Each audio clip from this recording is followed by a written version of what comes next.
สบายดีนะสบายดีพี่น้องสุคนสมองสบอนเนาะมื่อนี้สิประภัยสิงห์วรเดชเจ้าของช่องเพราะว่าพาพี่น้องเนาะมาหลังเฮ็ดซอยกันห้องกะมาไปหาเฮ็ดเนาะฝนตกค่ำข่อยพี่น้องเอ้ยเปียกออมหยอมเตรียมไว้เรียบร้อย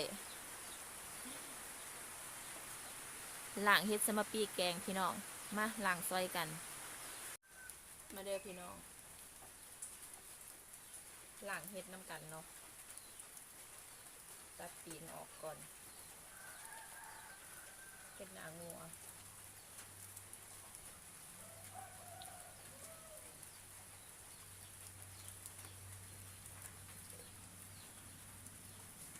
ไปหาเฮ็ดมื้อเช้านี่ฝนตกค่ำเนาะเปียกออกหยอบ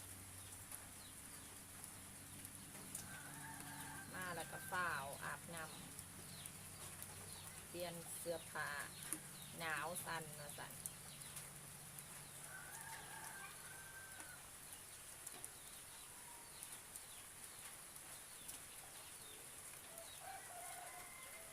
นี่จะดอกกำลังงามๆเนาะเสียแต่ว่าฝนตกค่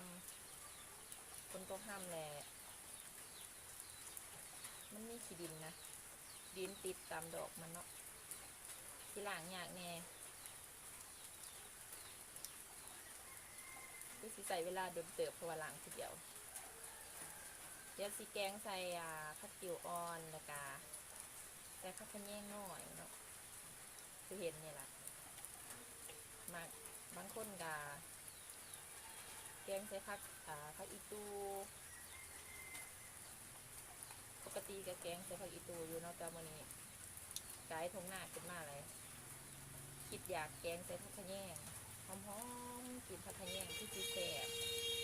สมผักติ๋วสักหน่อยนึงประมาณละแสบแล้วนะ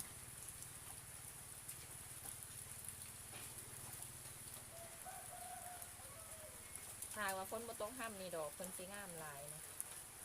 เพราะว่าเฮ็ดกำลังเกิดก็อ้อแต่แอะอยู่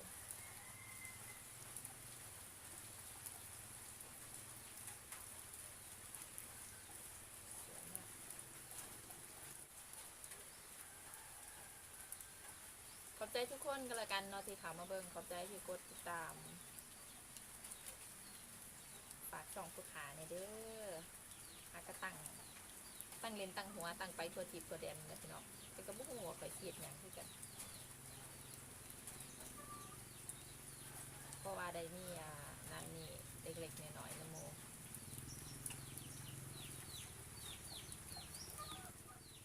นี่เนาะพี่น้องล้างน้ำที่3แล้วจ้าขาวงามสะอาดแบบนี้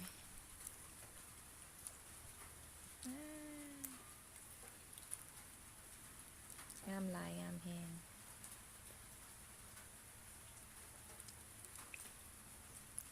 เฮ็ดปวกตาบก็ได้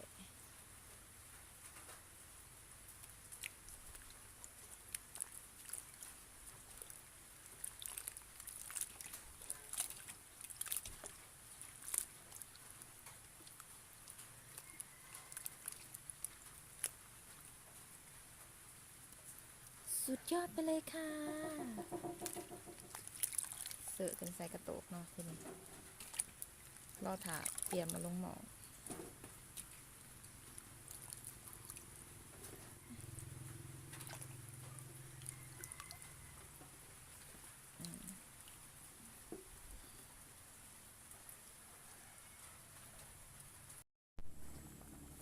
ไก่ที่สำเร็จแล้วพี่น้องจ๋านำลายไปหน่อยนึงอันนี้คือบ่ได้แกงเบิดเนาะอ่ะฝึกผักกระเยงอ่อนลงไปบ่ได้แกงเบิดเพราะว่ามันปริมาณมันหลายแกงเอาซ้ำกินกับแม่2 คนเนาะคำหนึ่งสำหรับตัวที่เหลือกับแบ่งครึ่งไว้อันอ๋อใส่เกลือแป้งนัวแล้วก็ใส่ถุงเขาฟิตไว้เนาะมื้อหน้าเฮาอยากเขาก็เอาออกมาแกงอีกแซ่บคือเก่ารสชาติเดิมบ่เปลี่ยนไปก่อนเด้อก่อนย่าชิมก่อนนะคะ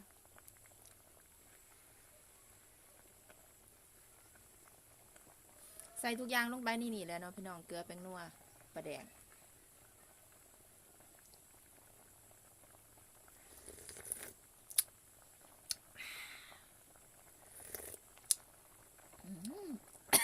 โอ้ยแซ่บ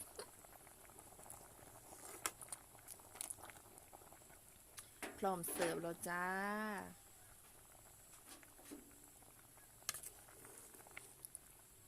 แกงหอนๆสดกับข้าวหอนๆช่วงหิวข้าวพอดีอุ้ยพี่น้องมาเด้อพี่น้องกินข้าวน้ำกันสำเร็จเรียบร้อยหิวข้าวแห้งแล้วตอนนี้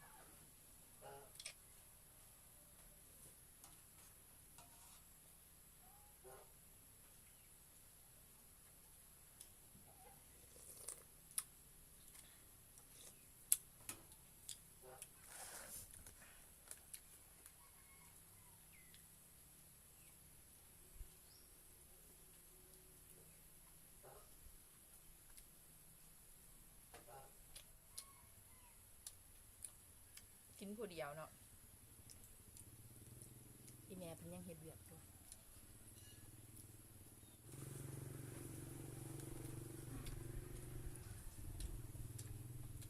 เพิ่นหิวข้าวเลยมื้อนี้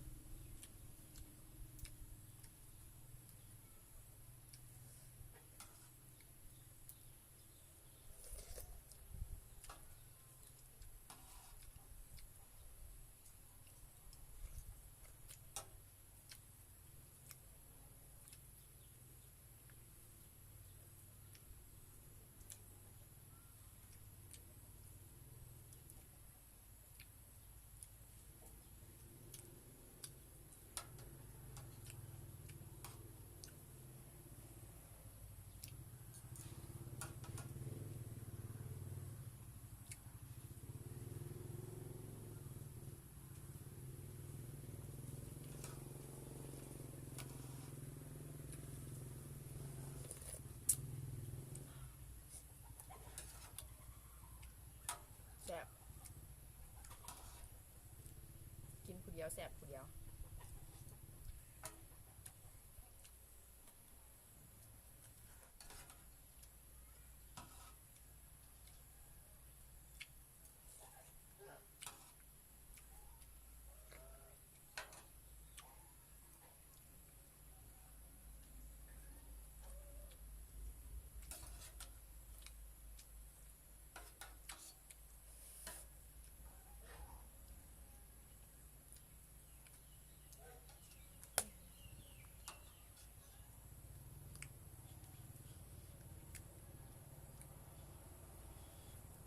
หอน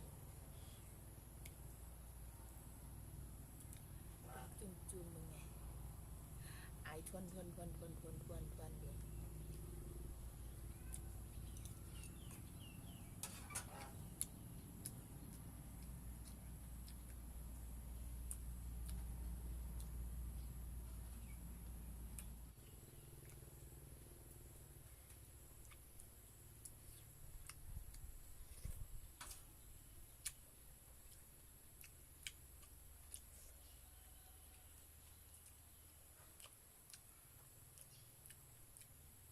หอมกินผักขะแยงอ่อน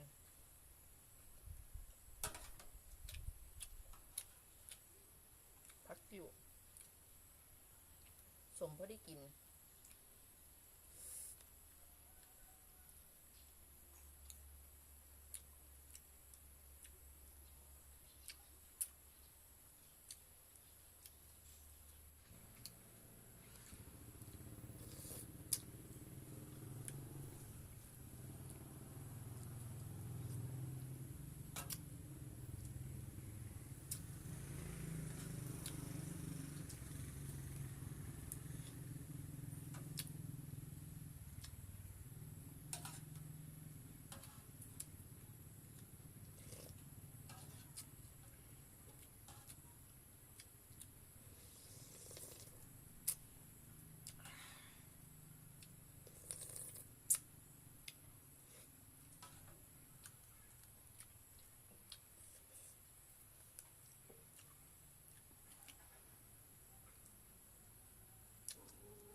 ซ่บพี่น้อง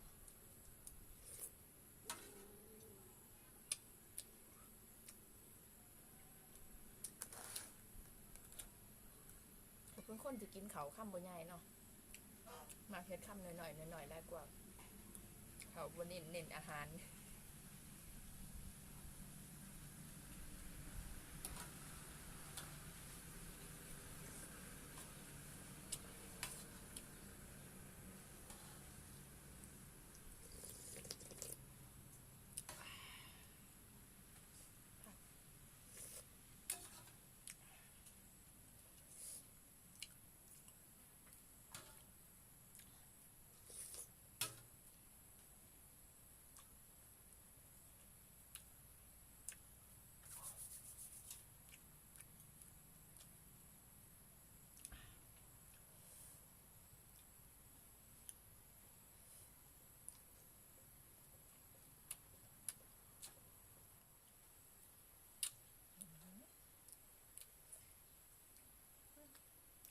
อ่านชนทวน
จะมีกันเนอร์พี่น้องลาไปก่อน